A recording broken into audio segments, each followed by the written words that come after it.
vemos con esta crisis que los elementos constitutivos de la cohesión social, como la confianza en la institución y los gobiernos democráticos, la solidaridad entre las personas, el sentido de pertenencia de las personas, son cruciales para enfrentar los efectos sociales y económicos negativos que nos afectarán también de acá en adelante, en el mediano y largo plazo. Entonces, esto enmarca la discusión del día de hoy, en la cual yo agradezco desde ya a los dos académicos que nos acompañan y nos hacen el honor de participar, que son el profesor Germain Jamat del Department of Education, Practice and Society del University College London Institute of Education y la profesora Sonia Smerli de Sciences Po Grenoble.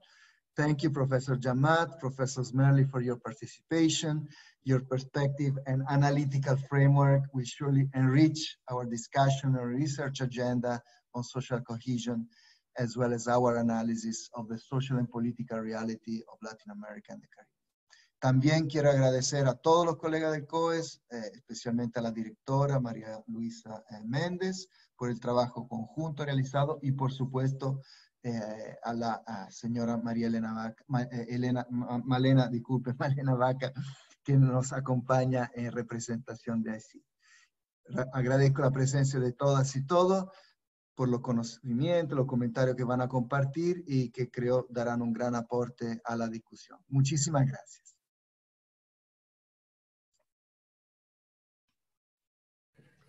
Muchas gracias, Simone. Continuamos con las palabras de María Luisa Méndez, entonces directora del COES. Bueno, muchas gracias. Buenos días a todas y a todos. Me quiero sumar a las palabras que hemos recién escuchado de Simone, agradecer nuevamente la colaboración con la CEPAL, con la División de Desarrollo Social, por supuesto el trabajo que hemos estado haciendo ya hace un buen tiempo junto a Carlos Maldonado, a Claudia Robles, María Luisa Mariño, Marina Tromben, y también originalmente el apoyo que recibimos de Daniela Truco. Para nosotros es muy importante esta colaboración y quisiera no dejar pasar también que ha sido una colaboración que se ha visto también enfrentada a la contingencia, tanto de fines del año pasado en Chile con el estallido social, ¿verdad? Y también actualmente frente a la pandemia, algo que estábamos conversando recientemente con el profesor, con la profesora invitada, con Sonia y con Jan. Por lo tanto, la urgencia, la importancia, la relevancia que Simone ha destacado, ¿verdad? También se nos ha vuelto un asunto de vida cotidiana, ¿verdad? Que estamos experimentando. Por lo tanto, también contarles que esta iniciativa es una iniciativa en donde estamos tremendamente convencidos, convencidas, y vemos su proyección no solo en estos 3 talleres en que vamos a reflexionar, sino que esperamos que también sea un trabajo que pueda proyectarse. Por el lado de COES, nosotros contarles un poco para la audiencia que quizás no nos conoce, no está tan familiarizada con el centro. COES es un centro de excelencia financiado por el Estado de Chile, un centro interdisciplinario formado por 4 universidades, la Universidad de Chile, la Universidad Católica, la Universidad Diego Portales y la Universidad Adolfo Ibáñez. Y nosotros somos un centro que tiene un financiamiento de 10 años, que está centrado en las áreas que han sido definidas como áreas prioritarias, que es áreas de cohesión social y conflicto. Y nuestro mandato es desarrollar investigación de excelencia, de alto impacto, pero también que esta investigación tenga cierta incidencia en nuestro entorno más cercano, desde políticas públicas, colaboración también con actores y con organizaciones e instituciones que demanden, por supuesto, evidencia que provenga de nuestra investigación. Por lo tanto, nosotros hemos estado ya, estamos financiados desde el año 2013 hasta el 2023, y hemos estado en un trabajo muy sistemático de estudiar el conflicto y la cohesión social, y en el ámbito de la cohesión social, ¿verdad? Nosotros también, al igual que CEPAL, hemos estado haciendo esfuerzos por retomar la discusión teórica, ¿verdad? La discusión sobre cómo medir, cómo entender cohesión social, ¿verdad? En los contextos contemporáneos, actuales, tan desafiantes. Y, por lo tanto, también cómo abordar el problema de la cohesión social de un punto de vista también de investigación, de medición, de seguimiento, y también que tenga un sentido de impacto y de debate para las políticas públicas. Por lo tanto, esta colaboración para nosotros es tremendamente central y como decía, esperamos que tenga también una proyección de modo de contribuir en los términos que corresponde, en el momento que corresponde, ¿verdad? El sentido de urgencia que tiene pensar el pacto social, la cohesión social para las sociedades latinoamericanas. Entonces creemos que esta alianza es un excelente comienzo para plantear esa agenda. Nosotros, como comentaba, estamos en esta organización de esta serie de talleres, y hacia el final del ciclo vamos a tener también, vamos a lanzar un observatorio de cohesión social que hemos estado trabajando al interior del centro, al igual que otros instrumentos de investigación que están disponibles a toda la comunidad, como es la encuesta panel, el SOC, ¿verdad? Donde hay también un seguimiento longitudinal en temas de cohesión y conflicto, y observatorio de conflictos también, que hace un seguimiento temporal, pero también varias otras unidades que están, por supuesto, a la disposición de todas y todos. Nuevamente agradecer al profesor Jan Matt y la profesora Sonia Smerli por participar hoy, y bueno, nuevamente agradecer a la concurrencia. Muchas gracias. Gracias, Lula. Entonces, vamos con las últimas palabras de bienvenida por parte de AECID, a cargo de Malena Vaca, ¿sí?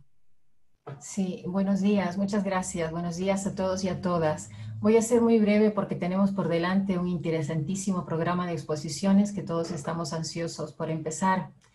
En nombre de la Agencia Española de Cooperación Internacional para el Desarrollo, AECID, es un placer saludarles y agradecer su presencia en este webinario. Quiero saludar de manera muy especial a la CEPAL y al COES, organizadores de este evento, y a los profesores Jan Germen y Sonja Smerli, los expertos que hoy tendremos el placer de escuchar. Como mencionaba antes Simone, este evento, que en esta ocasión incluye la muy relevante participación del COES, se enmarca en los más de 30 años de colaboración estratégica de carácter regional entre el Gobierno de España y la CEPAL, colaboración que ha hecho de España uno de los socios bilaterales más importantes de la misma.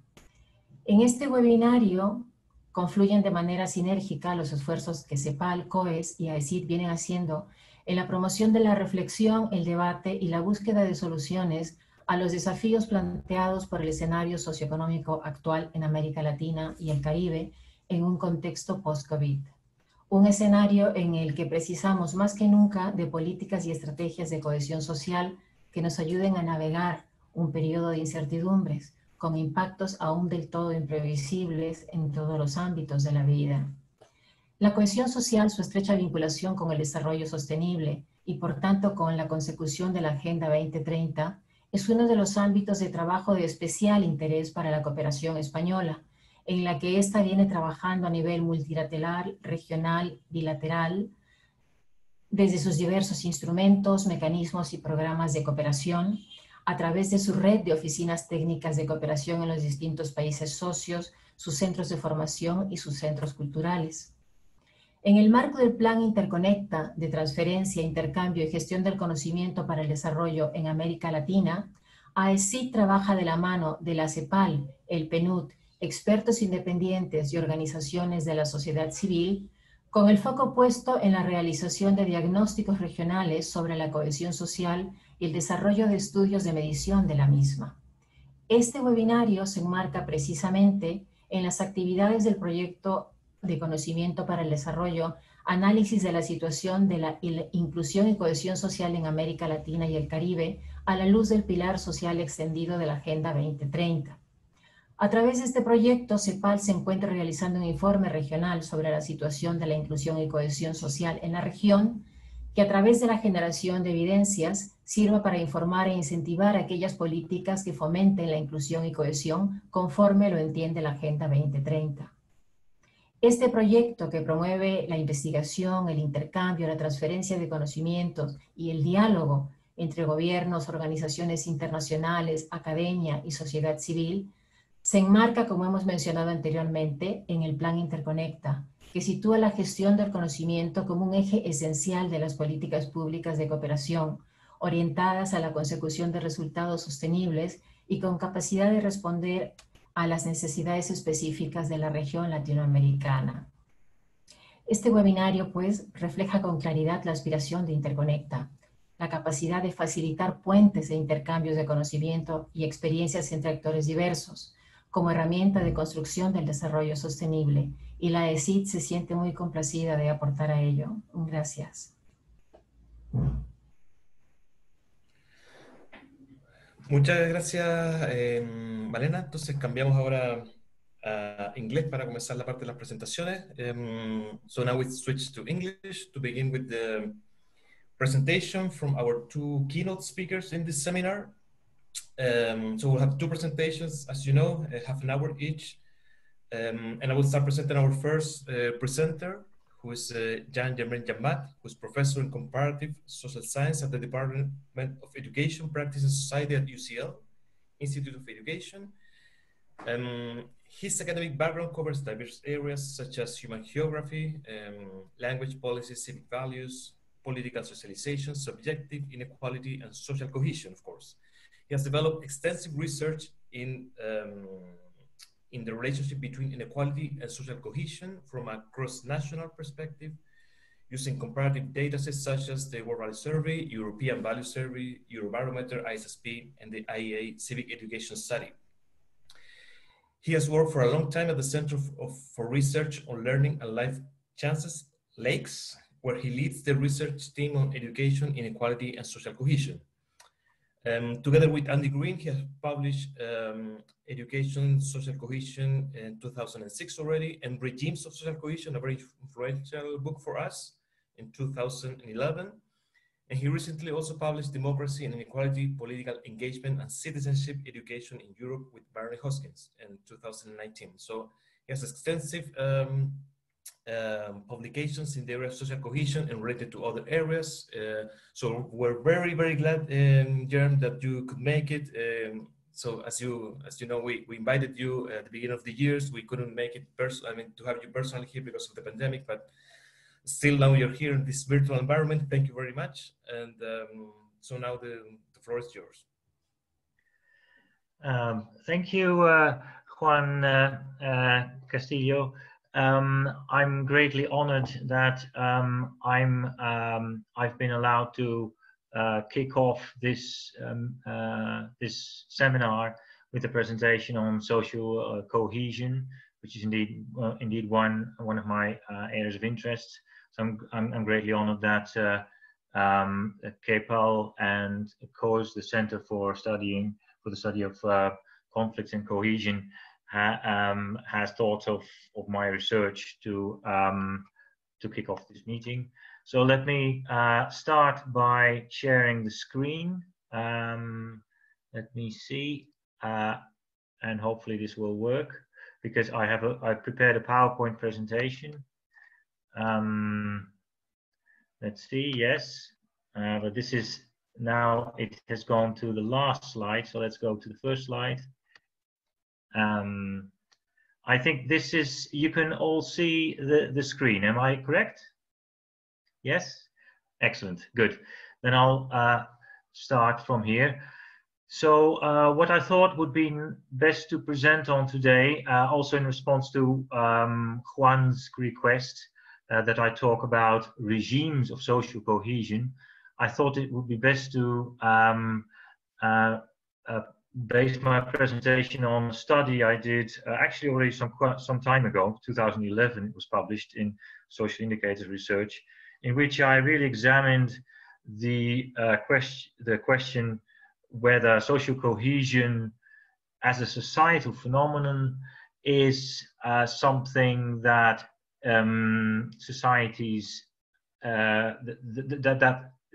societies differ in degree of social cohesion or in the kind of social cohesion. And the latter then relates to this issue of regimes of social cohesion. So that's the question that I'll be exploring today. The point of departure of my 2011 study was the limitations really of all the existing approaches to social cohesion. What I found in reviewing the literature was that many of them there were, first of all, many definitions of social cohesion around, about as many definitions of social cohesion as there are scholars writing on the subject. And these, the bulk of the approaches suggested and definitions suggested seem to be very theoretical and normative, providing also very elaborate and multidimensional conceptions of social cohesion. Mostly, scholars seem to be proceeding from the idea of some kind of utopian vision of society, and based maybe on one or two particular political ideologies, and derived characteristics of social cohesion from that vision. So what you typically get is approaches enumerating numerous desirable characteristics of society, such as, say, equality, trust, tolerance, shared values, patriotism as well, as a social order, so lack of crime, lack of civic unrest, as kind of traits of social cohesion. And so, but the problem with such multidimensional and elaborate and normatively informed conceptions of social cohesion is that if they are multidimensional, as nearly all of them are, it could very well mean that, say, that the different components need not always, the different dimensions need not always go together. So it could be the fact that societies then exhibit, let's say, high levels of social trust, and combine that perhaps with low levels of equality, and so that is problematic, perhaps from a more policy point of view, because that means that if you then promote, that could mean that your policies on social cohesion end up promoting perhaps only some aspects of social cohesion, and could be then detrimental to others. So that's the disadvantage of having multidimensional conceptions of social cohesion. So given these shortcomings, I was interested in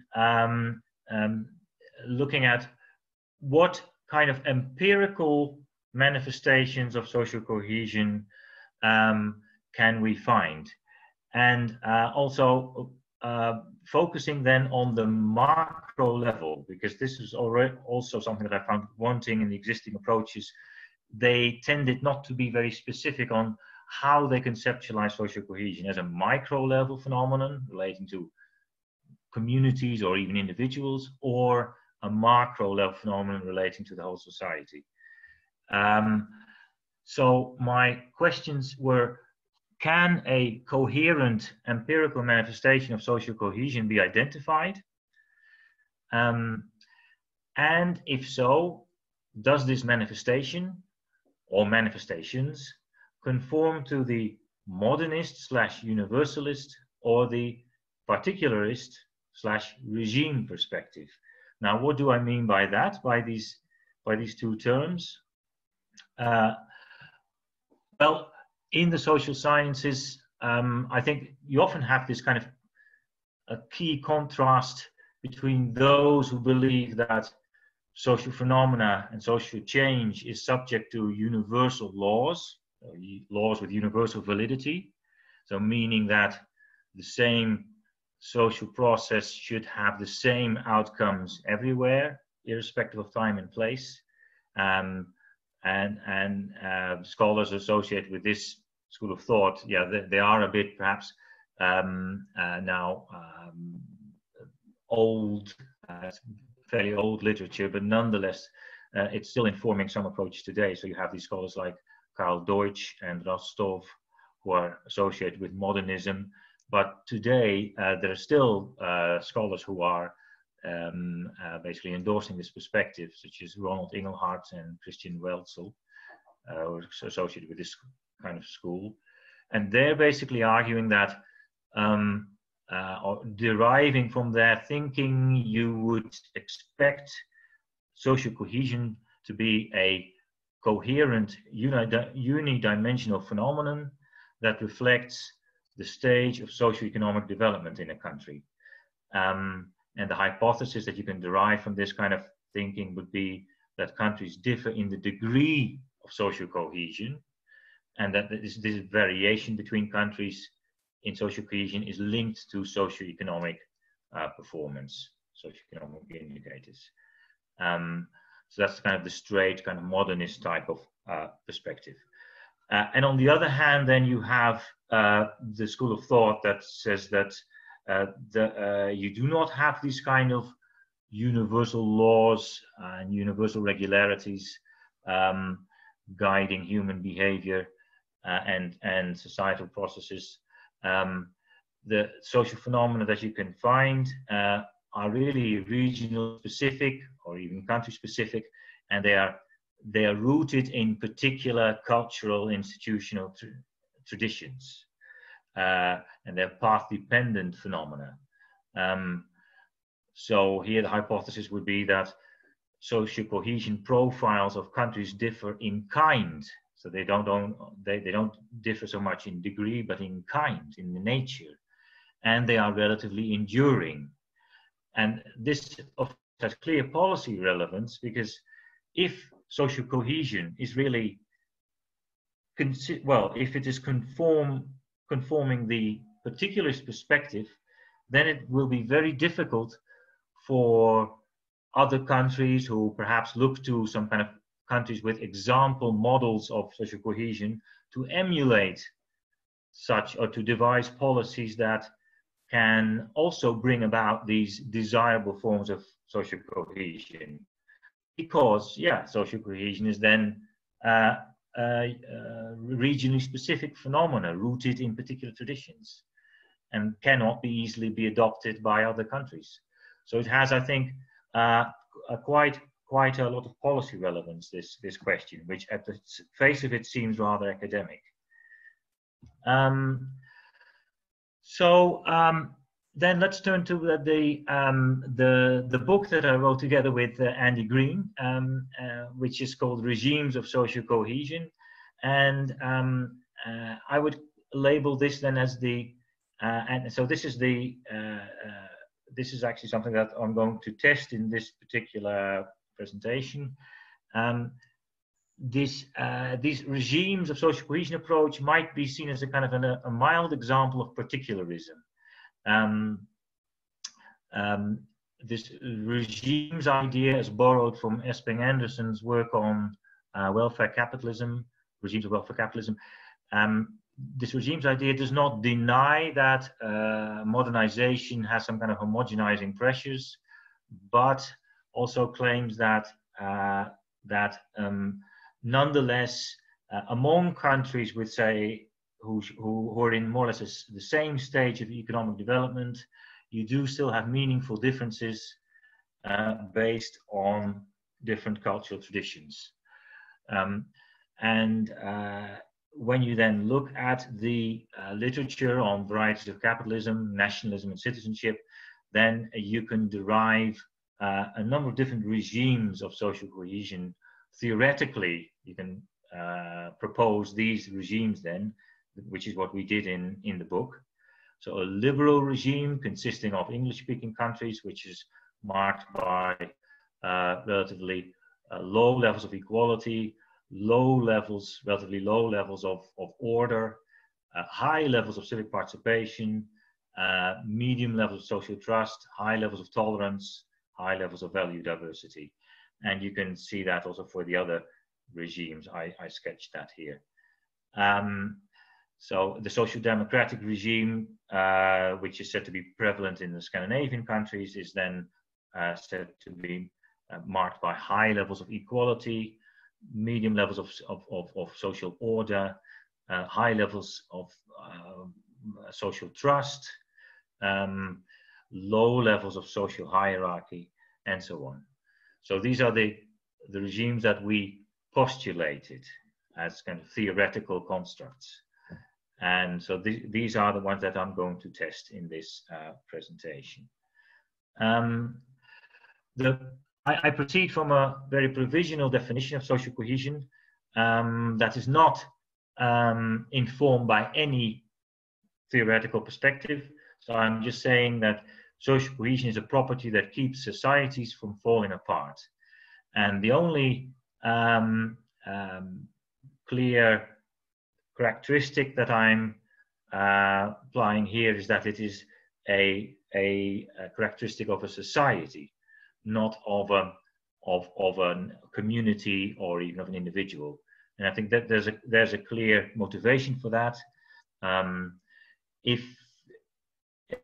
think only if you consider it to be a property of society can you also assess inter-community conflicts. If you consider it to be a property of a community, then you might overlook these inter-community conflicts.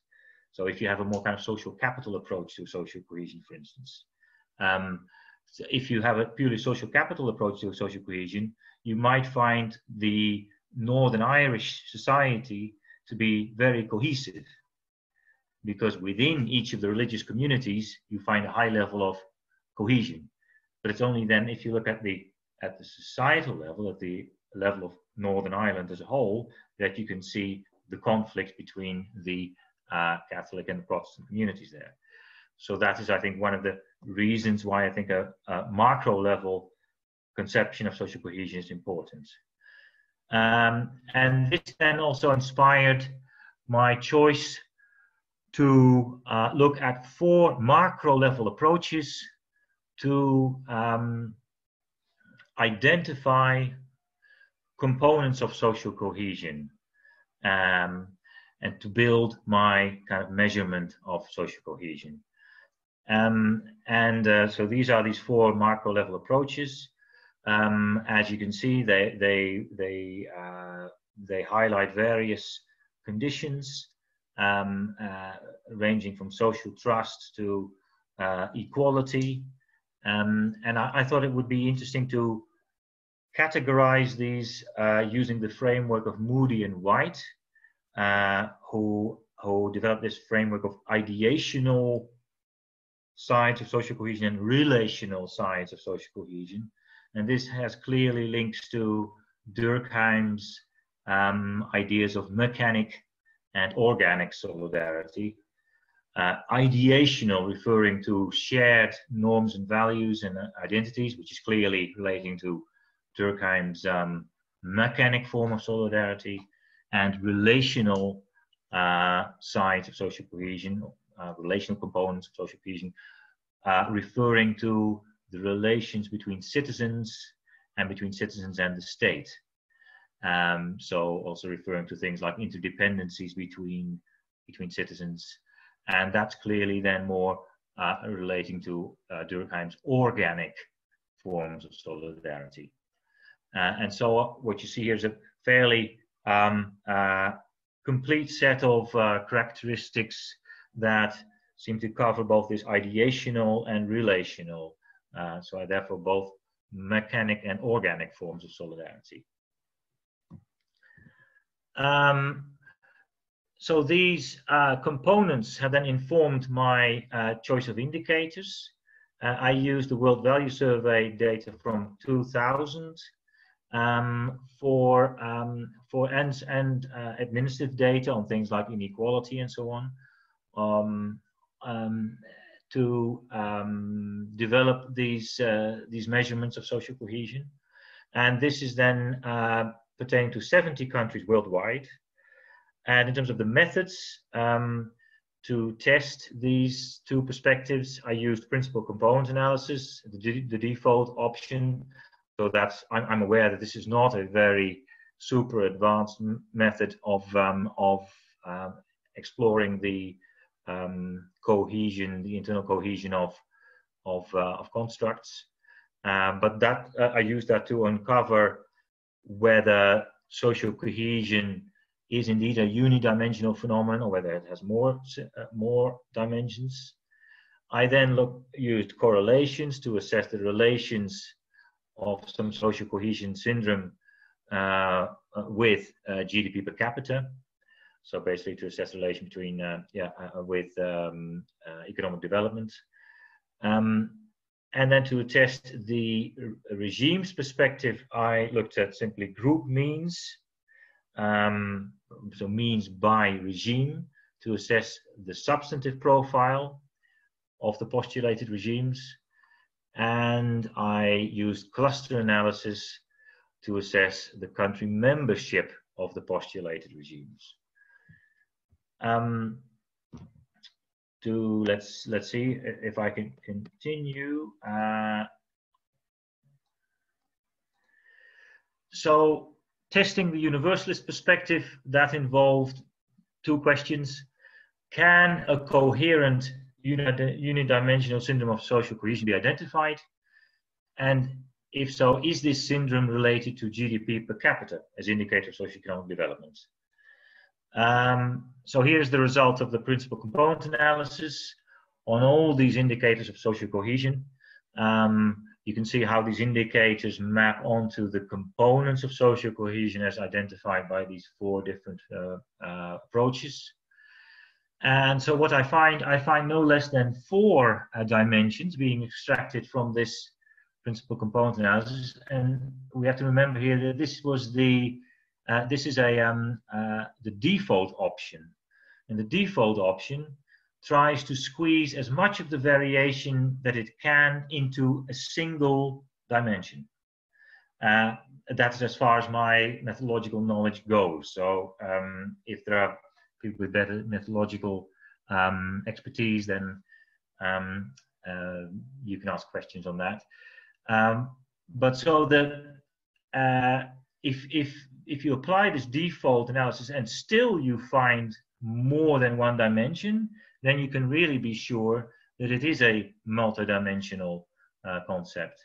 And as we can see here, it does seem to be indeed a multidimensional concept, empirically speaking, if you put all these, if you include all these components in it. I identified no less than 4 dimensions, of which 2 are really capturing more than one component. And so it was with those 2 that I continued. And they also capture most of the variance, as you can see below. The first one I labeled solidarity, because it captures trust and equality and consensus on basic values, and also social order. Interestingly, national pride is negatively associated with this factor. And the second one I labeled participation, because it captures civic participation very strongly. It captures also ethnic tolerance, interestingly, and also national pride. But it is negatively, but trust in institutions is negatively associated with this factor. So these are the 2 most important dimensions. And of course, this already tells you that there does not appear to be, at least using these indicators, you cannot really find a coherent unidimensional monodimensional conception of social cohesion. So in that sense, maybe that is already somewhat undermining the universalist perspective. But let's now see how they're related to economic development. Well, we see a clear relation of solidarity with economic development as simply measured by GDP per capita. So a very simple indicator of economic development. So that is in accordance with the modernist or universalist perspective. But equally, you can see, and I did this as animations, but animations don't work here when I'm just presenting the PowerPoint slides like this. So you immediately see these nice 2 circles here. What I wanted to highlight here was that also you see from this scatter plot that you have very distinct groups of countries, very regional clusters.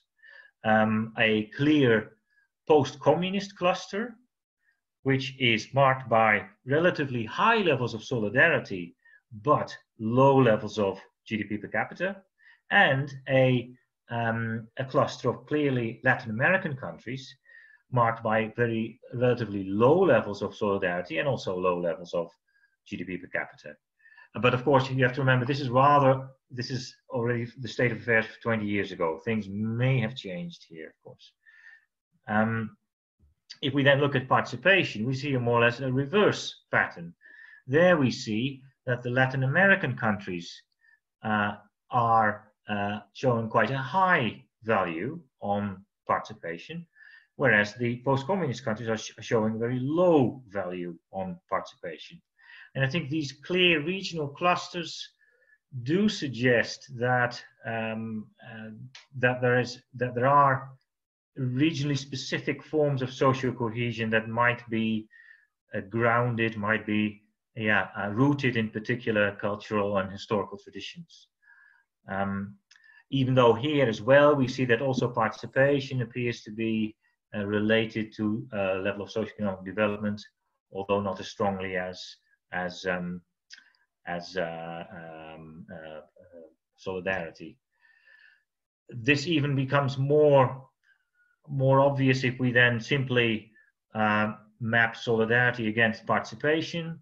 There again we see this pattern of these two different regions showing very distinct profiles, and we also see there in the top right corner 3 countries showing high levels of both solidarity and participation.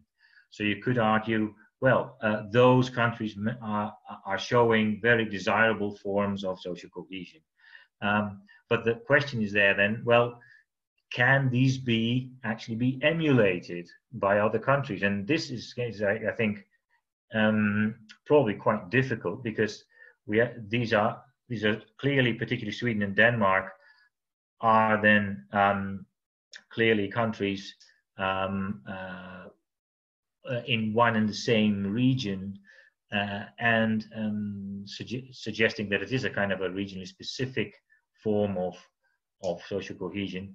And also these countries combine these scores on 2 unrelated dimensions, so which also makes one wonder whether these profiles can be adopted so easily by other countries. So how do we then, from a particularist perspective, how do we test these regimes of social cohesion idea? Well, first of all, by looking at whether the data reflect the postulated regimes in substantive terms, then looking at whether the postulated regimes, whether the data reflects those regimes in terms of the country membership, and then also I looked at whether how stable these profiles are and country clusters. And for this, I incorporated an over time dimension. I used the World Value Survey waves 1, 2, and 4 to track developments over a 20-year period. And the thing is that if you do that, then you are really restricted to a sample of just a few of these OECD states, because so I couldn't look at in the earlier stage I couldn't really assess how enduring these specific regional profiles of post-communist and Latin American countries were, because for lack of over time comparable data. This is of course always a problem when assessing social change in non-Western countries. But the data do allow me to really come to grips with the regimes of social cohesion as postulated by me and Andy Green. So what do I find? Well, in terms of the substance of the social cohesion regimes, I basically looked at what is the app. So I first attributed the countries that are said to be members of this regime to this regime, and then just took the group mean of these countries and compared that to the overall mean. And this allowed me to see whether the group mean was higher or lower than the overall mean, and whether these would be then in the postulated direction. So is it the case that in the liberal Anglophone regime that civic participation levels are higher than in the other regimes? And that is indeed the case. So all the green values that you see here denote mean values in accordance with the postulated regime. So we see that indeed this applies for civic participation in the liberal Anglophone countries. It also applies for tolerance, so as measured with an item on immigrants as neighbors in the liberal countries and also in the Scandinavian countries. That's in accordance with expectation. But then you also see a few mean values that are not in accordance with theoretical expectation. Those are marked as red.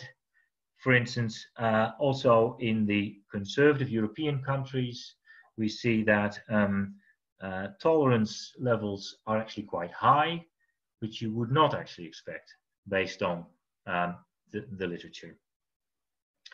Okay, but we still see that the majority, in the majority of cases, we see that we see the expected patterns, so which suggests that there's some truth to this idea of these regimes, because the number of green values vastly outnumber the red ones. So let's look then at the country membership of social cohesion regimes. And here I applied simply the most simple cluster analysis, and I find these dendrograms rather instructive. So what we see here is that there's basically only evidence for a Scandinavian cluster and for a continental European cluster, but more particularly a Scandinavian cluster. We see that Denmark and Sweden are only there's only very much little distance between Denmark and Sweden. Already at point 1, they start merging as a cluster. But then they're joined by Great Britain and Canada at a slightly later stage, which is of course not what you would expect. So basically these are, this cluster analysis is based on all the indicators that I used for the of the data. We also see there's a fair amount of stability in these regimes, because the same clusters crop up also in 1990 and 1999, but nonetheless there are some changes. So Great Britain drops out of the Scandinavian cluster and becomes part of the continental European cluster. And Italy, I think, joins the continental European cluster. Canada also joins it in 1999. So there are some changes of countries. But what, of course, is most conspicuous here is that there doesn't seem to be any evidence at all for a liberal English-speaking cluster, because some English-speaking countries are joining the Scandinavian cluster, others are joining the continental European cluster, and the US is forming a cluster by itself. So that's not in accordance with the regime's hypothesis. So all in all, in terms of the evidence for the social cohesion regimes, we find that there is a stable and distinctive Scandinavian cluster emerging, combining high trust, equality, and low crime rates. There is a more blurred and unstable continental European cluster, combining actually some surprisingly low levels of social hierarchy, with high levels of value pluralism and ethnic tolerance, which is not what you would expect. And there's no distinctive liberal cluster, and some countries change cluster, and the latter, of course, is also not in accordance with the regime's idea, the regime's perspective.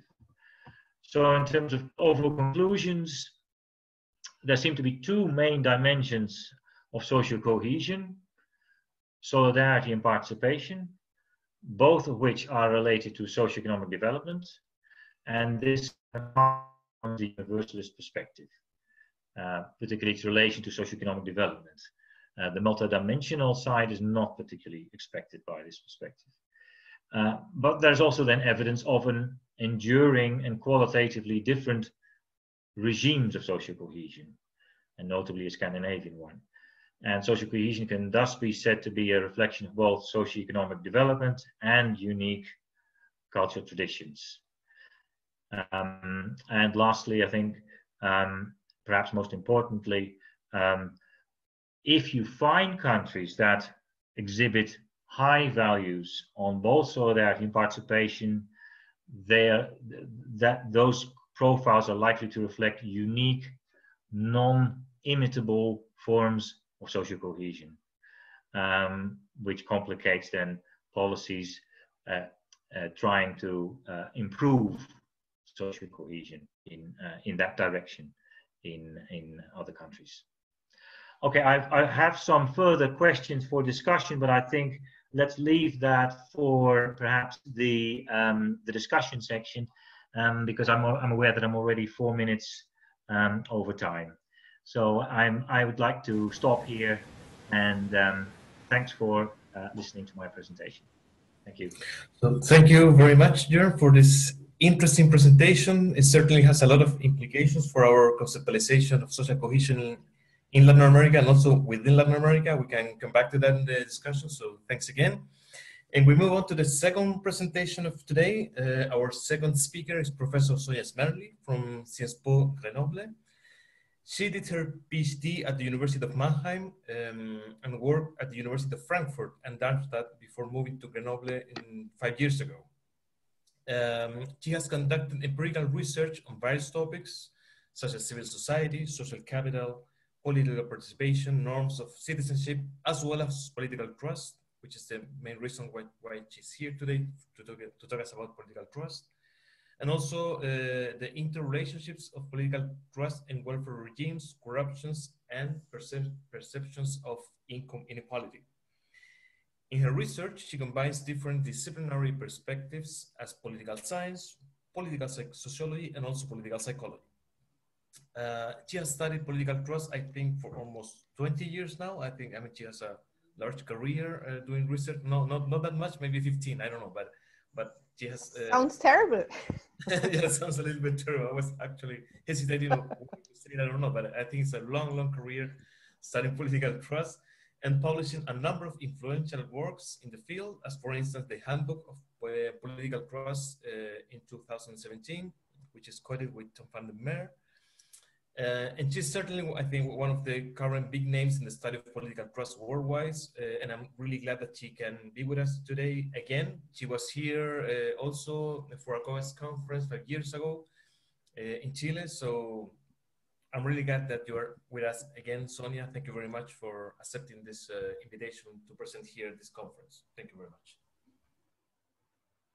Well, first of all, thank you very much for having invited me. You know exactly how much I enjoy your company and conversations with you and your colleagues from Latin America, which I find is a very fascinating region in the world, particularly when you are interested in topics like social cohesion, political trust, inequality, and so on. So well, I hope you can hear me.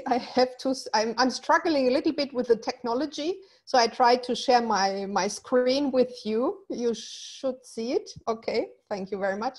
So I'm going to talk about political trust, and of course I consulted before with Juan, what shall I talk about and what are the expectations of the audience. And well, he said it's going to be a small group and they are quite experts already in the field. So I'm definitely not going to try to start out from the very beginning, but I would like to say a few things that are nevertheless important, I think, to keep in mind, and then frame our talk today a little bit more onto the crisis, COVID, Chile, and so on and so forth. So I hope you're going to feel entertained, at least. So political trust, why should we care? Well, conceptually speaking, we should care because it is part of David Easton's concept of political support. And this concept of political support, or at that time of system support, if you will, postulates that regime stability is a function of regime support. And you already hear how I try to be cautious when I say that, because we do not talk about democracies exclusively.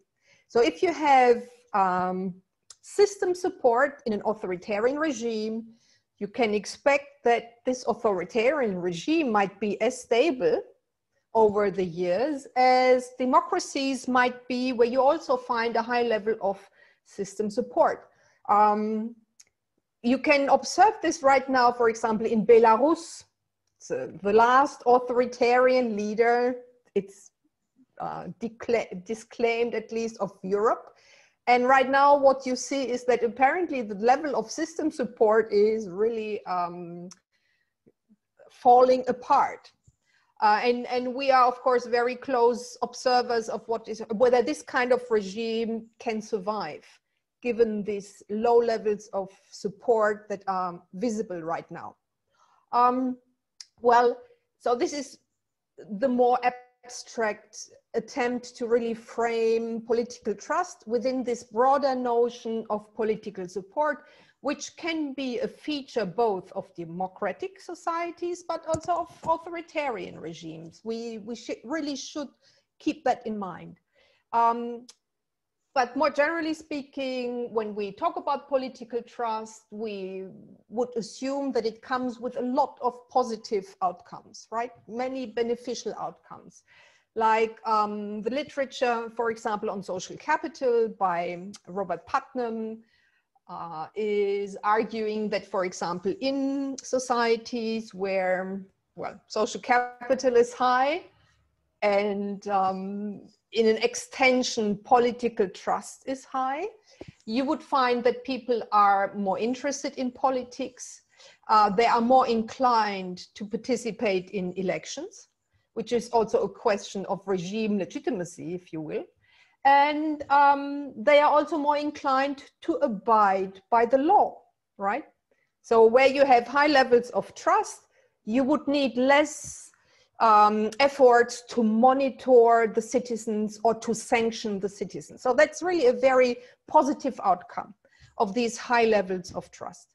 And of course, as many researchers have tried to show in the past, we have found in many instances that political trust and social trust, one of the main of a crucial indicator of social cohesion, are usually consistently and positively associated with each other. So that's what you would expect and find in quantitative analyses.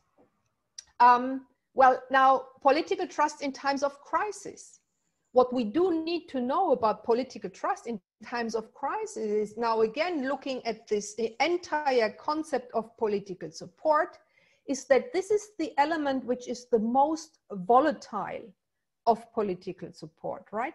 So that means that if you have analyses over time, you may find that levels of political trust may be increasing and may be falling sharply in response to macro level developments, for example, increasing levels of corruption, scandals, what have you. So there are, you can pinpoint that. We have also a colleague from Spain with us. There's quite a number of studies that show that in the wake of the Great Recession, at the end of the 2010s, you had Spain coming from high levels of political trust and then a sharp decline. So you can see it very clearly in the data. There are also other countries that have suffered a lot in the Great Recession, like Greece, for example, but Greece didn't have these high levels of political trust before the crisis, for example, okay? So we need to keep that in mind as well. Political trust is quite a volatile thing. It can go down, it can go up.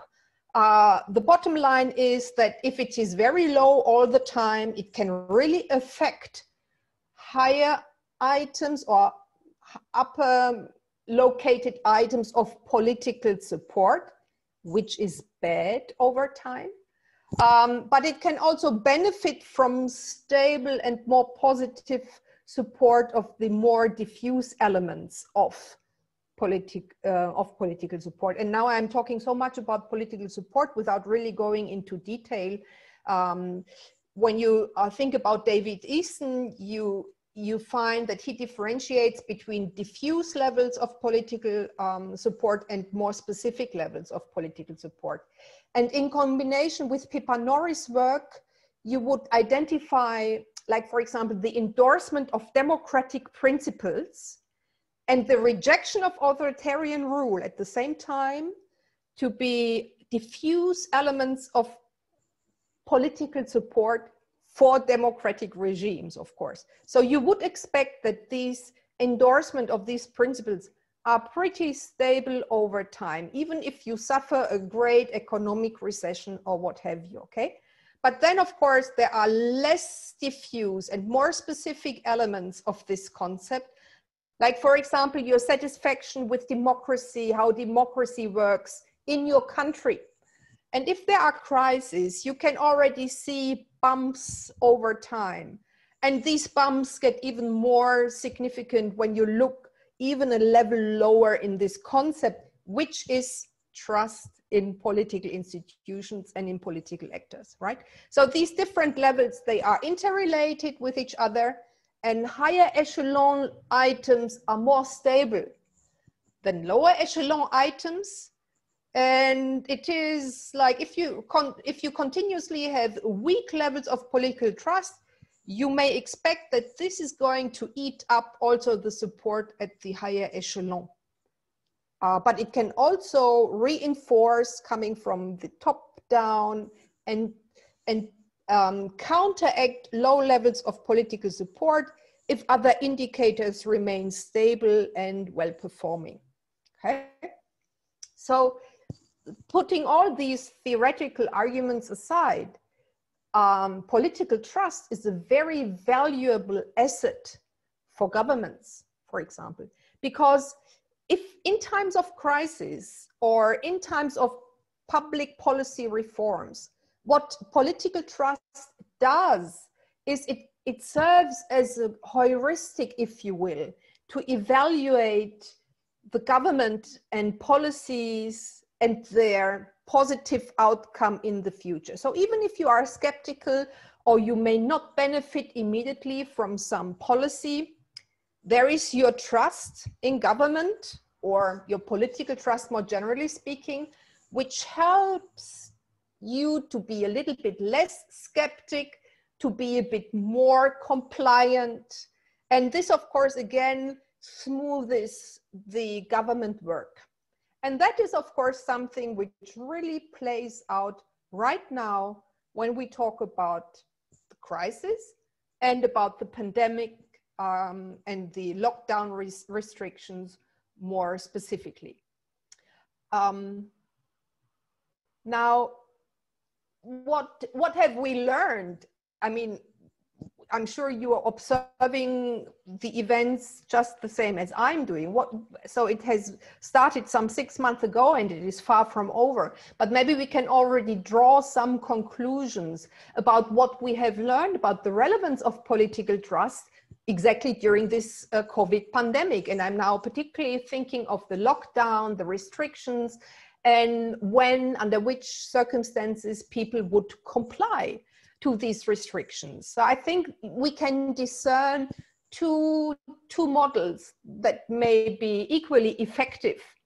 Like one model where governments are implementing sanctions which are severe enough and that are really implementable in order for citizens to feel coerced, right, to respond to these demands. And I can tell you, living here in France, where the level of political trust is rather moderate, to say the least, but the sanctions were pretty tough. So people would not necessarily dare to go out on the streets knowing that the police would be here and you would have to pay a fine, a high fine. This is one model. The other model, I think maybe it's something like the Swedish model, where and of course I'm aware this is really an exception also to what has happened in Europe. But I have also read some interesting analyses on Uruguay compared to other Latin American countries. So apparently Uruguay has also come out quite well of the current crisis. And we are all looking at Sweden, where there was no real lockdown. So the economy continued to work. Nonetheless, they have suffered some economic loss. And there were also many elderly who have died from this virus. So we are not so sure about the resume eventually that we'll have to draw on the Swedish model. But the interesting idea here is that, that the government really relied or had confidence in the citizens that they would comply with the rules, with the restrictions, with the social distancing, and mostly it worked, right? So people complied. It did maybe not necessarily work with regard to the losses of lives and with regard to the economic downfall. But what we could observe is that people are complied mostly with these regulations. And in the meantime, there are also other studies that have collected data right now and are comparing how folks are faring. And I do believe there is another very interesting example that is telling us a lot. And this is the United States, which currently has one of the highest numbers of infected people and one of the highest numbers of death. And some recent studies could show that in clusters or in neighborhoods or in counties where social cohesion is high, people are more inclined to follow these lockdown rules, right? And what you would usually expect is that this behavior would also go along positively with higher levels of political trust. Well, we know, of course, that the United States right now is a very strange case, as the government officially is advising on behavior with regard to the virus, whilst the president and other representatives of the administration are not necessarily endorsing the very same advices, right? So you have some ambiguity in the messaging, and you find this then eventually in the data, which shows you that counties where the share of Republican voters is higher, you have less compliance with these lockdown rules. So I think this really speaks immediately to the current political situation. By contrast, another very interesting thing I found, oh, did I lose you now? Can you still hear me? Yeah. Hello? Yes, we can still hear you. We can still hear you. Okay. Okay, I'm so sorry. I think I did something now which was not my intention. And my computer is not reacting as fast as I would. So another example that I would like to give you here is Denmark. Denmark is now having to cope with sending kids back to school. And I read an article of somebody who is responsible for these regulations. I think this lady was a minister of education there. And she was interviewed. She had to present and discuss the measures that Denmark is implementing. So apart from all these practical measures, actually it was an interview in an American newspaper, the journalist wanted to know how come that it is working out, right? So that people would follow these guidelines. And then this Danish minister, I think she said something which is compelling and so true. She said, well, these policies are implemented in a system, in a structure, which is already working. So they are not speaking with different voices. So they are organized. The politicians speak with one voice. The media speaks with one voice. And the teachers, they are organized within trade unions, and they also would speak with one voice. What I mean to say is that we do know, and Jan has just shown it to us, that there is something about Scandinavian countries, high levels of social trust, but also high levels of political trust. And in this regard, if you assume that you have trustworthy institutions, you can expect that people are also acting in accordance to recommendations or to regulations. So I think this is a very interesting example of the effect of polarization, of political polarization, which is very obvious, present in the United States right now. And comparing it with countries where the level of polarization is much weaker, like Denmark. I mean, talking about polarization and Latin America, what comes to mind is Brazil as another point in case, I believe. And then to continue along this path is what will be the consequences of the pandemic for the role of the state. And I would say, as always, it depends, right? What we have seen here in Europe, and here I'm sorry, I have to admit, I do not know how the Latin American governments have reacted, whether there was a lot of homogeneity in the responses or a big diversity. But what you could observe here in Europe is that there are many countries, many governments that are really taking a big chunk of finances, trying to support the economy, trying to keep the level of unemployment as low as possible. And these attempts, so the important role of the state as it is now put to the forefront is also underlined by the European Union, which by the same token has taken an incredibly huge chunk of money for the next 5 to 10 years in order to counter the economic downfall caused by the pandemic. So the role of the state, I believe, is changing as the demand for multifold intervention have skyrocketed, not only with regard to financial support of the economy, but also with regard to the public health and with regard to equality. That has also been underlined in some societies more than in others, that it's particularly those who have already suffered from economic inequality, that they are more prone to fall ill or to die from the virus. And I do believe that countries where political trust is already high, so where you would have citizens that perceive their political institutions to be trustworthy, that they are better, more effective in implementing these reforms or public policies, and that in turn would boost would result in a trust boost. But we have to consider that this does not come out of the blue. These reforms or policies are being implemented in regimes that exist with either functioning or less well functioning political institutions. So maybe eventually over time, what we could expect is a further widening of the political trust gap also in Europe.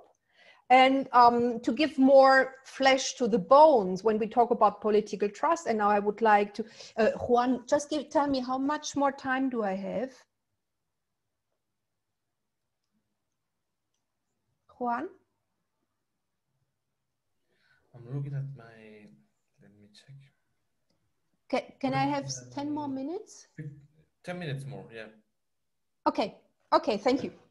So with regard to political trust items in quantitative surveys, usually we are referring to some that are very common, either the World Value Survey, the Latino Barometer, or the European Social Survey, or what have you. So what we have usually is trust in the police, in the judiciary, in government, in political parties, in parliament, or in the civil service. And what is interesting here is that, in fact, when you look at it conceptually, you would say, okay, there are two underlying dimensions. There are institutions that are meant to be impartial, like courts and the police and the civil service. And then there are other items that are meant to be representative of the will of the, well, we say the people, but we should not be blinded. Obviously, political parties represent interests, and the parliament is also not homogeneous. It's usually the majority that tells us or tells where it's going to go. The same with the government. So you would usually expect also a higher support amongst winners in electoral votes than amongst losers in electoral votes. We find these trust gaps, in fact, but they are still rather small. Okay, and then we can go one step further and think and really have a look at the dimensions of trust. And Ken Newton and we have conducted some analyses on a range of trust indicators that are available in the World Value Survey. So if you look at this table, you see on the left-hand side the items that measure political trust, and on the right-hand side at the bottom you see items that measure social trust. And we conducted a number of analyses, and this is the final result. So what we found is that although social and political trust are associated with each other, they are not the same thing. So when you conduct these dimensional analyses, here it's Mocken scale analysis, you come up with two different dimensions. That's already one thing. But this Mocken scale analysis is also telling us something about the hierarchy of these trust items. So what we find is that in order for political trust to be really high and substantive, you need to have first and foremost high levels of trust in impartial institutions, like the court, the police, the civil service. And where this is okay, where this is solid, you will also expect higher levels of trust in representative institutions. So that's what we found across many countries worldwide, that there is a hierarchy, although it is one dimension of political trust. So there are not two dimensions of impartial on one hand and representative on the other. It's one dimension, but there is a hierarchy. So we do know something about the foundation of political trust, and the foundation are impartial institutions. And actually in multi-level analyses, we often find that high levels of corruption and low levels of the rule of law is detrimental to political trust and is detrimental to social cohesion as well. So maybe I skip this because I've done some analyses on trust in Chile, trust in government, in the police and in the judiciary.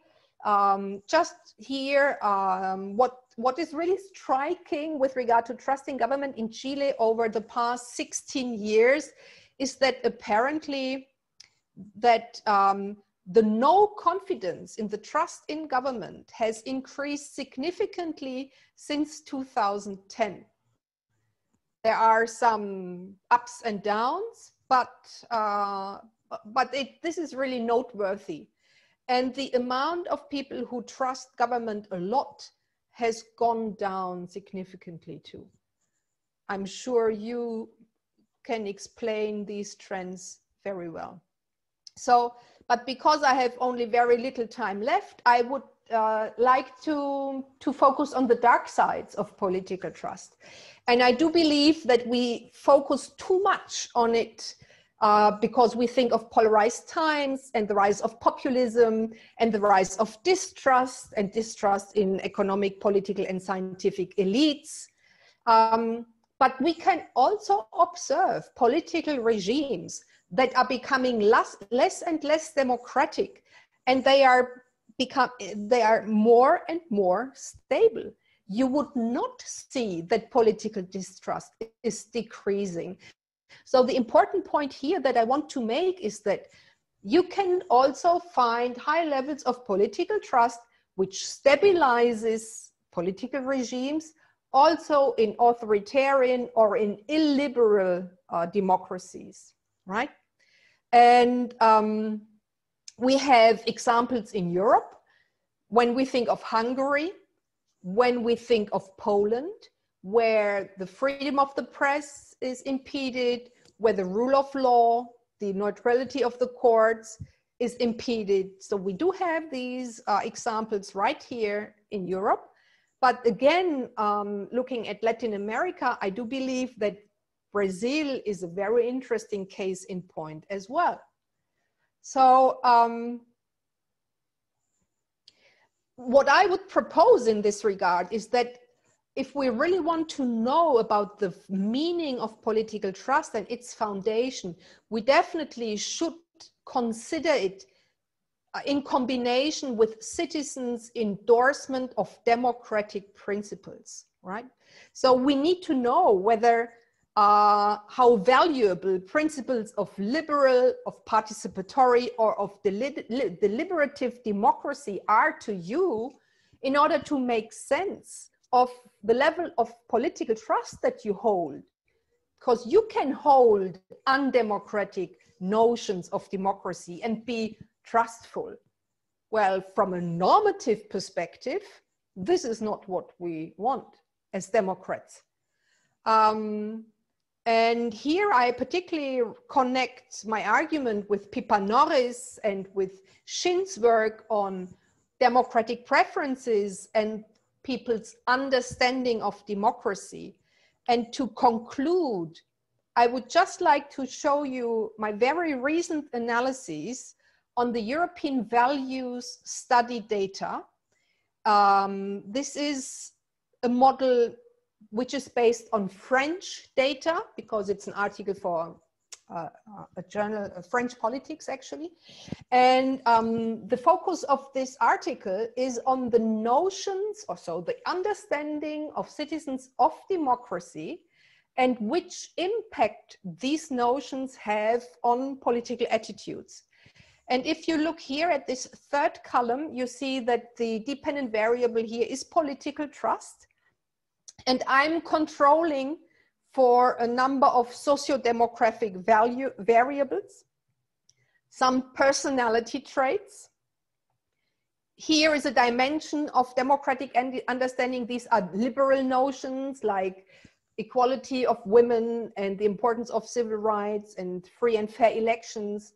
There is a social democratic understanding of democracy.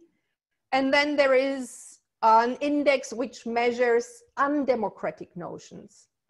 Then there is political interest, media, the mainstream media or the social media usage for political information. And then there is a left-right scale.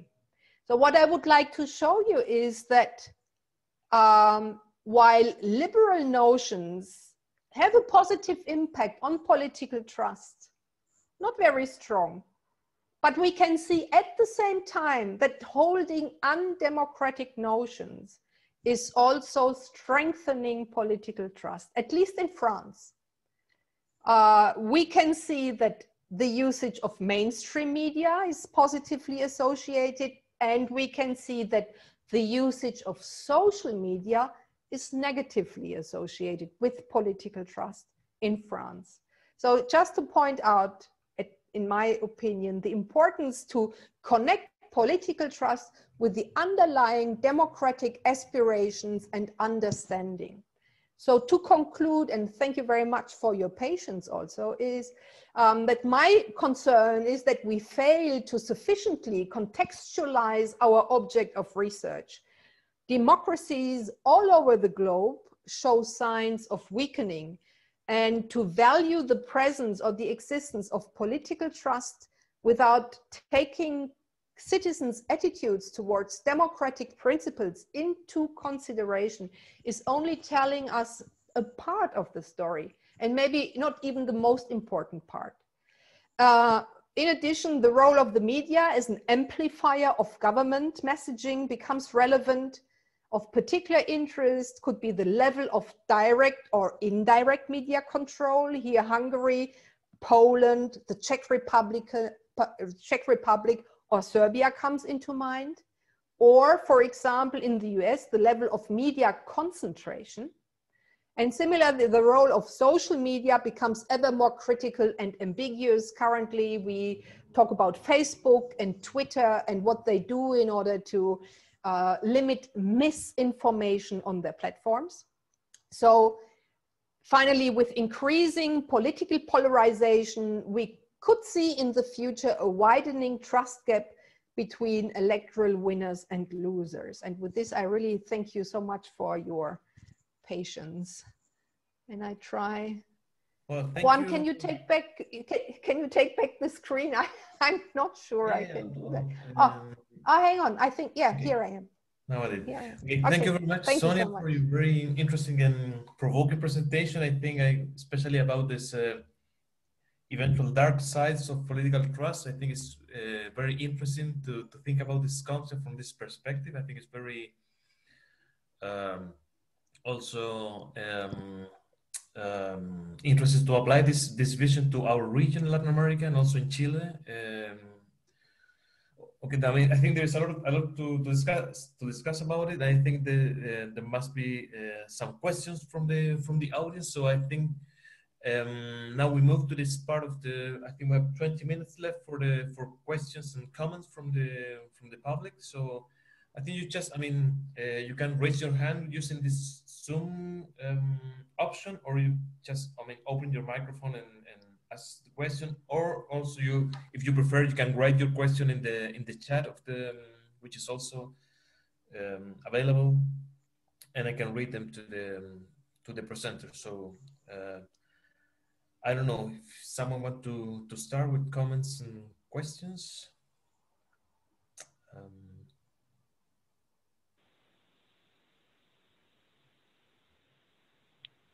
I have one. It's Aldo.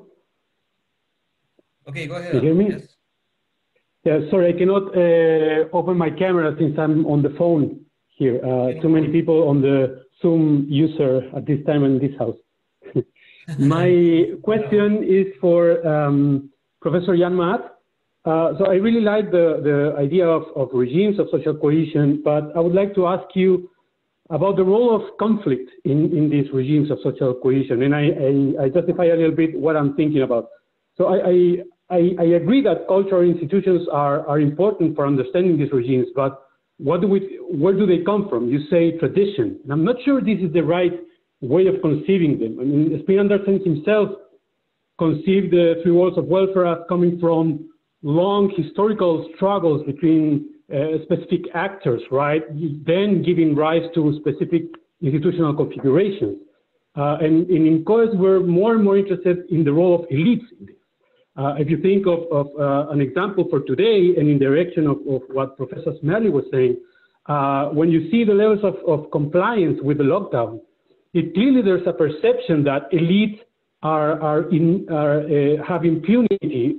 There's a level of privilege that goes beyond the regime of social cohesion, right? I mean, elites can do whatever they want, and so why should I comply with the lockdown?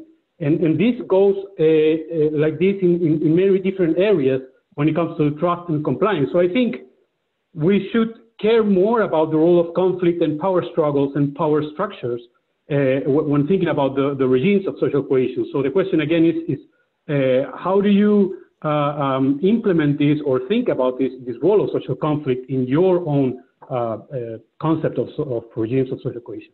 Thank you. Thank you, Aldo. I think this is the remark you made is very pertinent. It is indeed the case that you can question, say, also from a kind of more normative perspective, whether it is always good to have complete social harmony, lack of civil strife, as part of, say, a definition of your definition of social cohesion. And nonetheless, quite a few of these more normative or utopian visions of social cohesion do have this idea of social harmony. But indeed, you can argue, well, is this such a desirable trait to have? If you say, look at countries like China or Belarus is now, interestingly, now has recently now become an example of where civil strife is actually possible, which I think came as a surprise to many of us. But the years before that, the decades before that, it was a very quiet country where you wouldn't hear anything from, and you can wonder whether the model of social harmony, I mean, the high levels of social harmony that you would find, say, in China or up till recently then in Belarus, are really the desirable forms of social cohesion that we should all strive for. I think what is in terms of relating it to my own research, actually, I am quite in terms of the empirical manifestation of social cohesion. Because that was my focus, really. In a way, I'm quite indifferent to what are seen as desirable forms of social cohesion. I simply just look at different components of social cohesion and see how they hang together. And in that way, it is perfectly possible to find that, let's say, in a particular regime of social cohesion, such as the liberal one, it is to find, let's say, fairly high levels of tolerance going side by side with fairly high levels of civic unrest, for instance, where you might have quite a few demonstrations where perhaps crime rates are relatively high. You'd probably find the same actually in Latin America.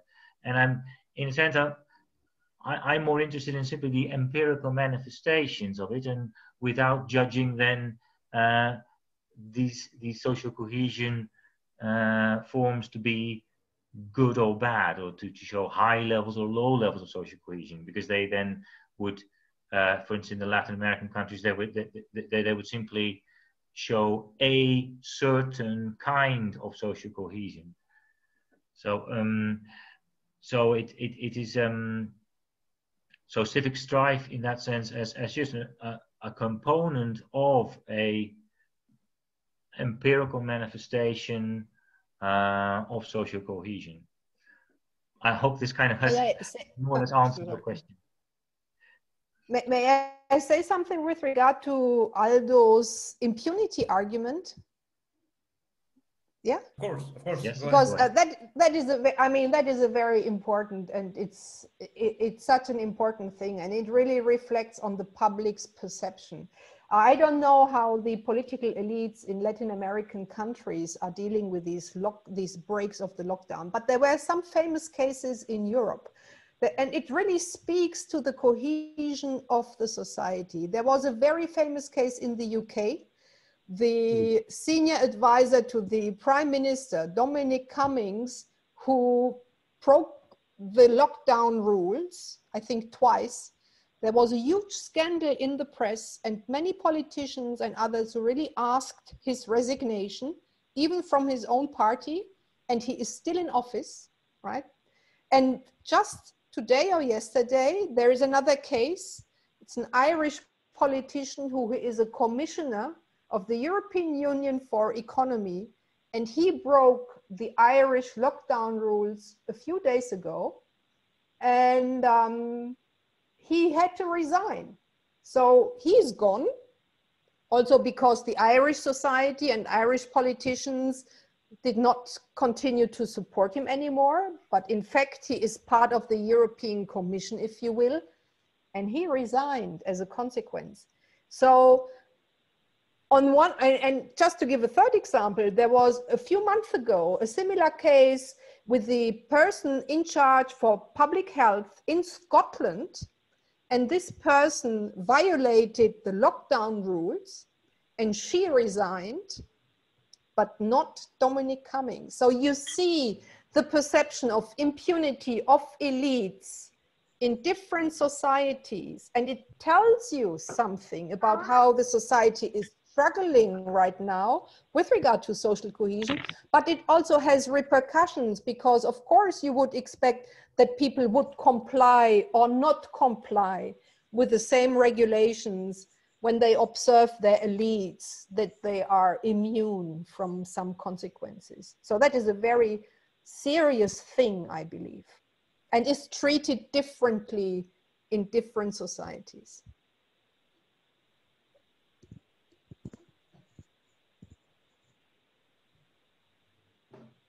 Thank you. So there are more questions in the audience. Yeah, Modesto? Thank you to Sonja and Jan. And I wonder if they can say something about the relationship between countries with high levels of social cohesion and very strong right-wing parties. On the other hand, they say something about social cohesion and the intervention of the European Union. And I wonder whether we can think about a concept like a sort of transnational social cohesion. If social cohesion is a characteristic of society, probably we might need to think about society in terms of an international society. And last is the relationship between social cohesion and illegal economy. Because sometimes I'm from the north of Spain, and in particular areas, there's a lot of drug trafficking, and so the social cohesion of some communities can, to some extent, from the money that comes from that economy. So, thank you. Okay, thank you, Modesto. I think very interesting questions. So the first one, if I remember correctly, was about whether the relationship between right-wing regimes and social cohesion. I think. I'm sorry, not between right-wing regimes, but between, because you were talking about what happens in Western Europe, but in Eastern Europe. But in Western Europe, we've got countries with high levels of social cohesion, that those in like the Netherlands, Denmark, and so on, and we've got very strong right-wing parties there. Yes, that's an interesting, I think, thing to explore, to just assess the relationship between the strength of right-wing parties and social cohesion.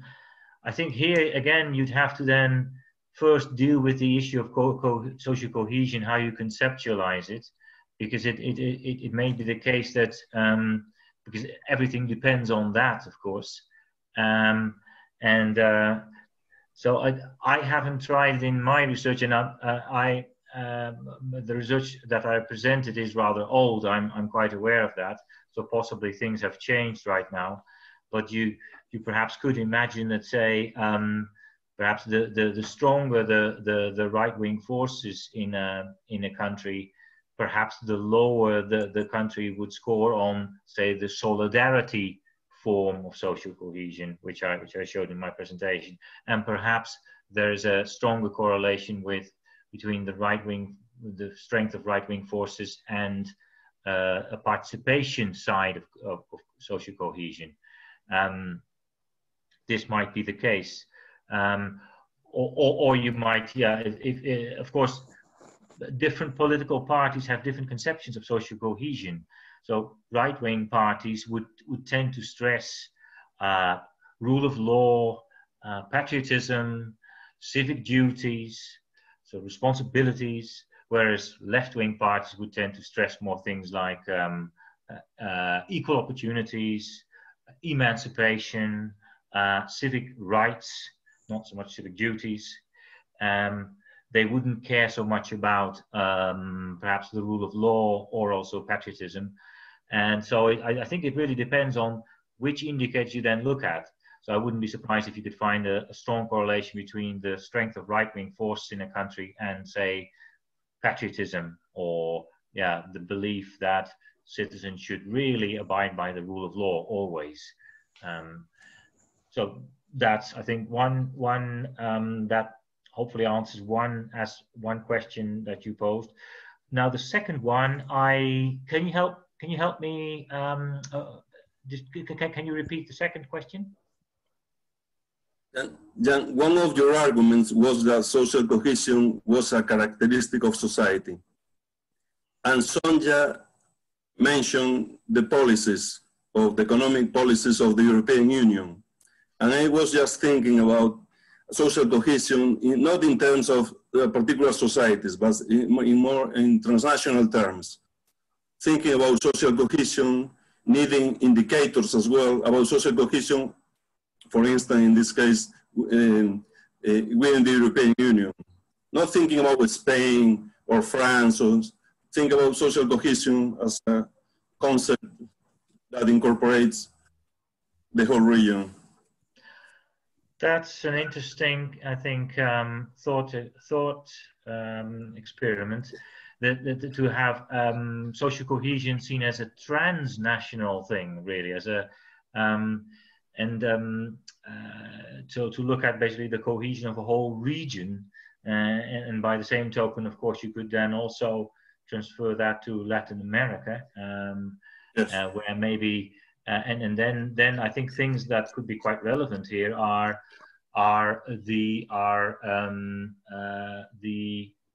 let's say the spread of social unrest, because what you clearly see as some kind of indicator then of, well, maybe social cohesion at a more transnational level, because you do see that particularly in certain regions of the world, when something starts in one country, let's say civic strife in Chile, that it could very well but it could very well inspire other young people to start demonstrating as well in the region. So this idea of the diffusion of social conflict within certain world regions could be an interesting indicator of a more transnational form of social cohesion, I think. And you also asked the third question, which I should have noted, which I didn't. Can you repeat the third question? Maybe it's about illegal economy. Maybe I can jump in here. Yes, of course, yes. Okay. Please, okay. Please, I want to jump in because I'm referring here now to a study by Mariano Torcal. Do you know Yes, do you I know him. Yeah. Mm-hmm. Okay, Yes. but I mean, I'm sure you know him also personally. I'm now referring to this to one of his studies, and what he said, I found this very interesting. He analyzed the foundation of political trust in Spain before and after the crisis.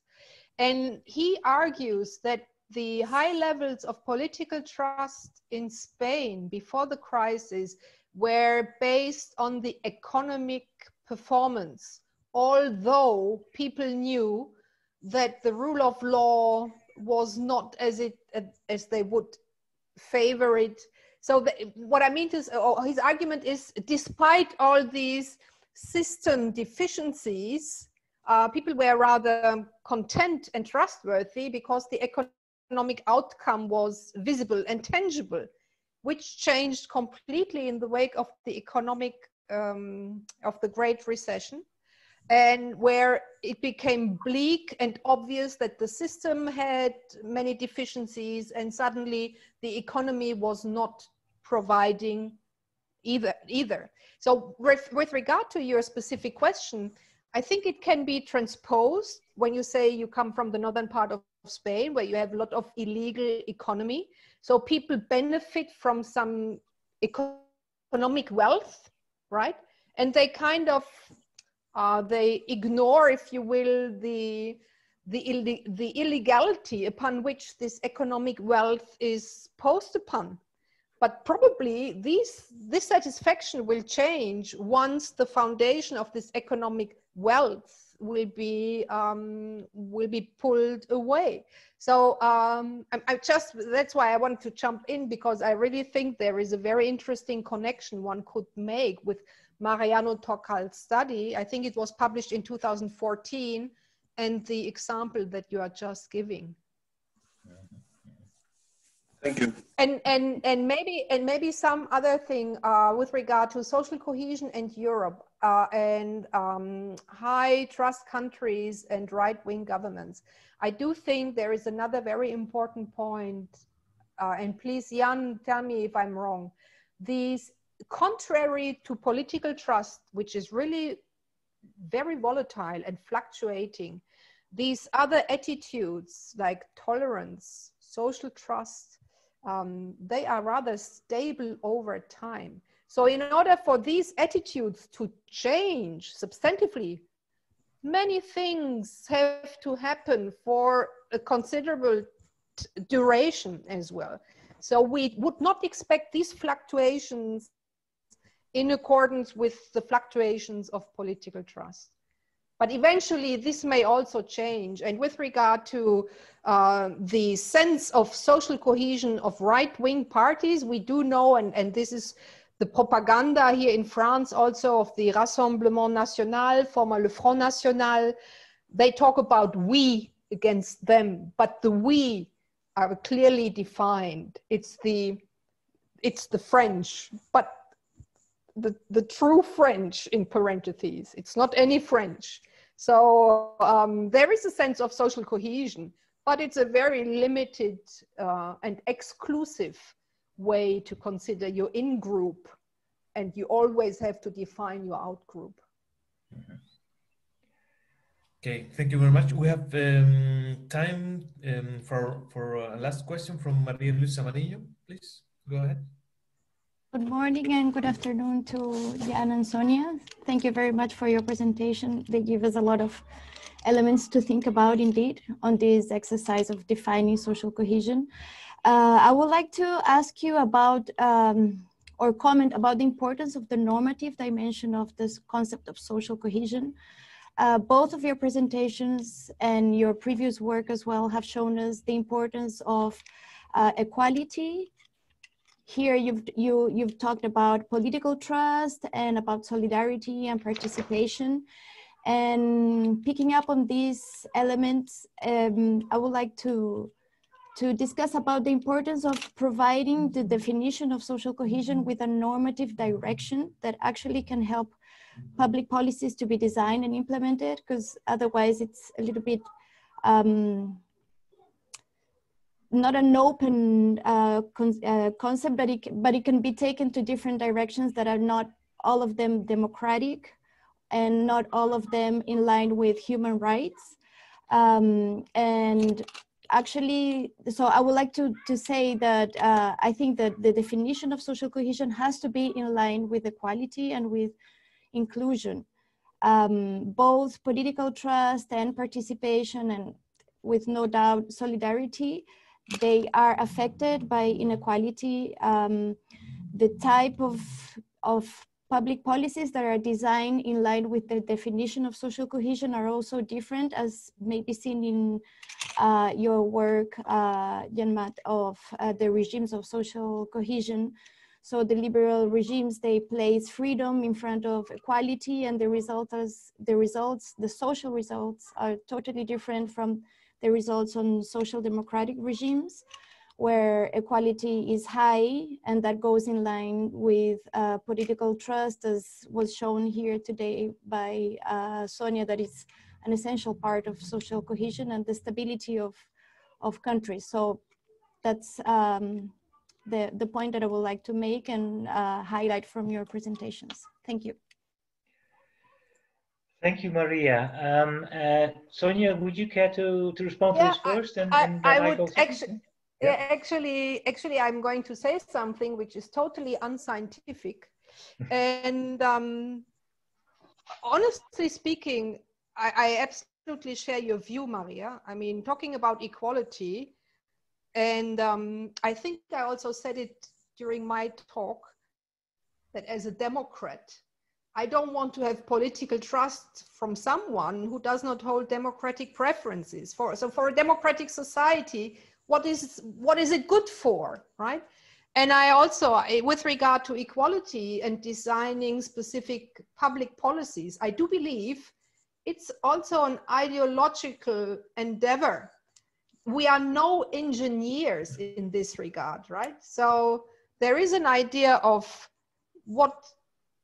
how a cohesive society should look like. And if you lean more towards liberty, and empirical studies show that then you have societies where the level of social cohesion reaches a ceiling, but does not go beyond this specific ceiling. So personally, and I know that I'm a political person and this is very unscientific, but I do believe that the idea of equality and taking a normative direction is also very much based on ideology.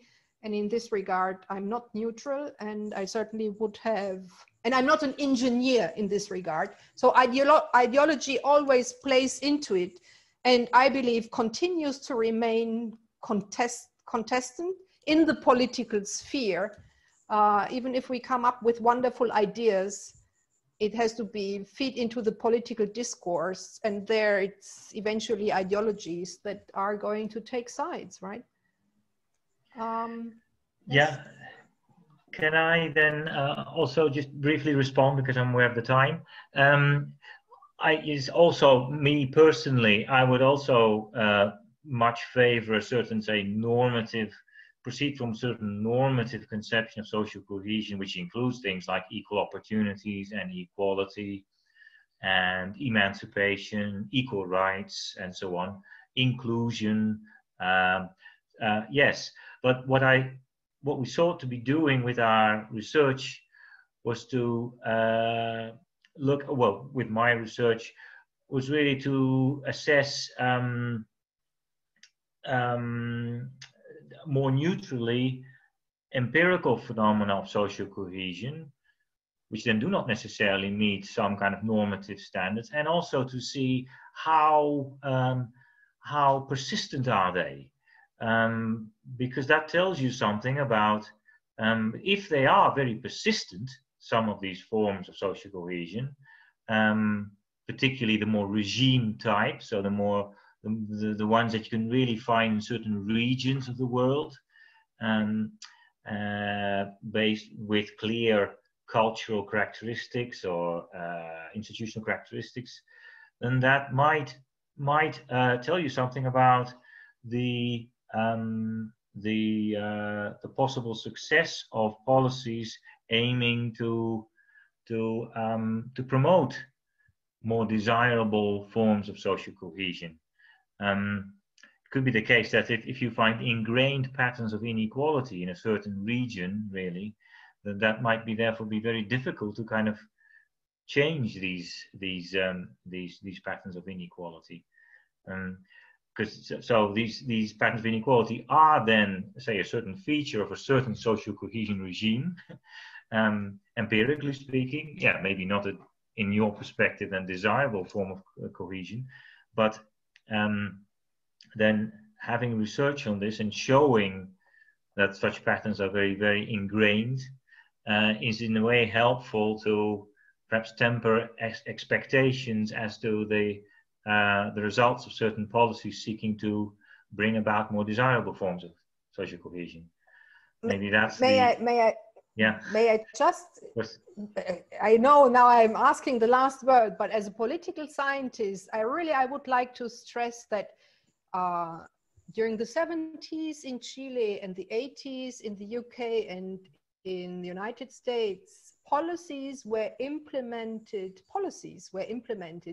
that increased the economic inequality in society, and we can observe their repercussions up until today. So as a political scientist, I really like the idea of institutions and how they can change also societal attitudes, the level of inequality, and maybe eventually also social cohesion. So maybe I take a little bit of a different standpoint here. I'm sorry, Jan. Yeah, actually, I'm not so incredibly I take your point very well, Sonia, and of course, indeed, Britain was actually, if you look at its welfare state regime, up and including the 70s, it could actually be seen as joining some kind of Scandinavian type of welfare, or part of some kind of Scandinavian type of welfare regime. Indeed, things have changed very much in Britain. So don't consider me to be a full-fledged adherent or advocate of this kind of intransigent regime type of thinking. I'm not. I just sought to test it, and well, as I showed in my presentation, actually there isn't much evidence of a liberal regime of cohesion. So yes, policies can change social cohesion. Okay, unfortunately we're running out of time now, so I would like to thank you to the presenters because we have learned a lot. I'm sure there are a lot of open questions, but I think that's part of the learning process. So thanks again. I will leave you now with the final words from Carlos Maldonado from CEPAL to close our seminar. Thank you, Juan Carlos, and good morning or good afternoon to everyone. I wanted to say that I guess today we really had a very interesting discussion that will certainly nurture our research agenda on social cohesion. More specifically, I think a number of issues mentioned will be very useful to the ongoing work we're doing right now. I'm thinking of, for instance, the differences of degree and kinds of social cohesion. And I think it's very important to deal with a definition that allows for some cultural and context variation, and not necessarily think about a model that is unique and should be replicated, which is one problem with many approaches to it. Also, there's the importance of political support, which was addressed by Sonia, and the importance to focus not only on trust in neutral political institutions, but also consider actual democratic values.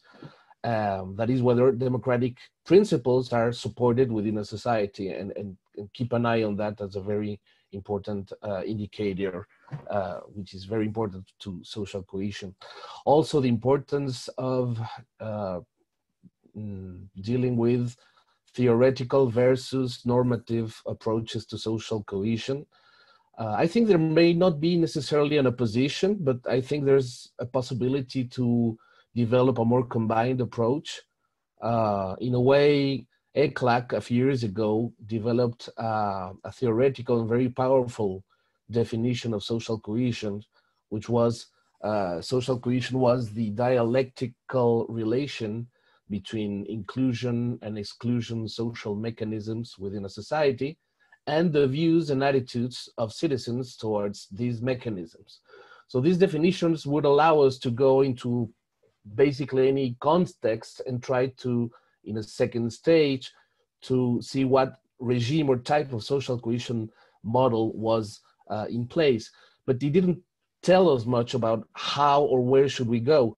So now, in the context of this project, we're addressing social cohesion with an explicit normative dimension, in the sense that we also think that this concept is useful for policy design only if it is embedded in more general collective goals such as human rights, democracy, equality, and this also departing from our very own regional reality, which are societies with high inequality, with low solidarity, as has been mentioned during the discussion.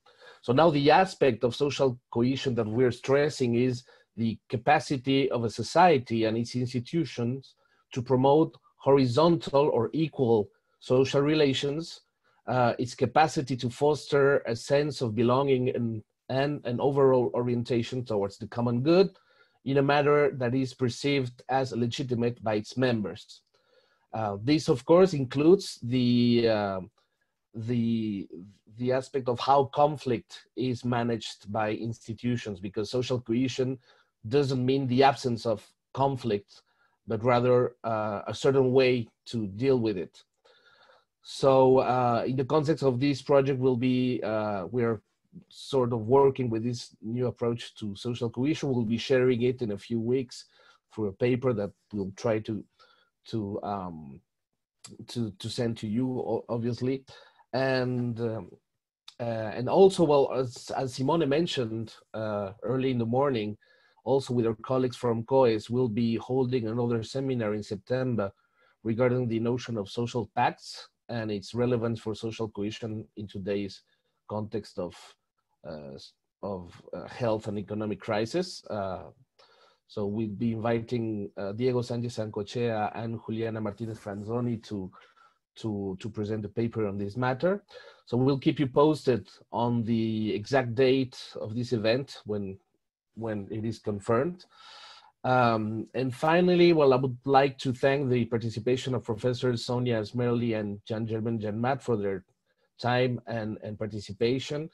As stated by Simone, your perspective and an analytical framework will surely enrich our discussions.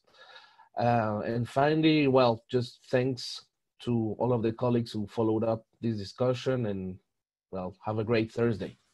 Thank you. Thank you very much. Thank you. Oh, it was a pleasure. Thank you very much. It was a pleasure. Thank you very much. It was a pleasure hearing you. Bye. Thank you. Thank you. Bye-bye. Bye-bye. Thank you very much. Thank you. Bye-bye. Juan, I'll send you my PowerPoint presentation. It might be helpful. Yes. Yes, okay, yes, indeed. Thank you. Please. Goodbye. Bye-bye. Bye. Thank you. Bye.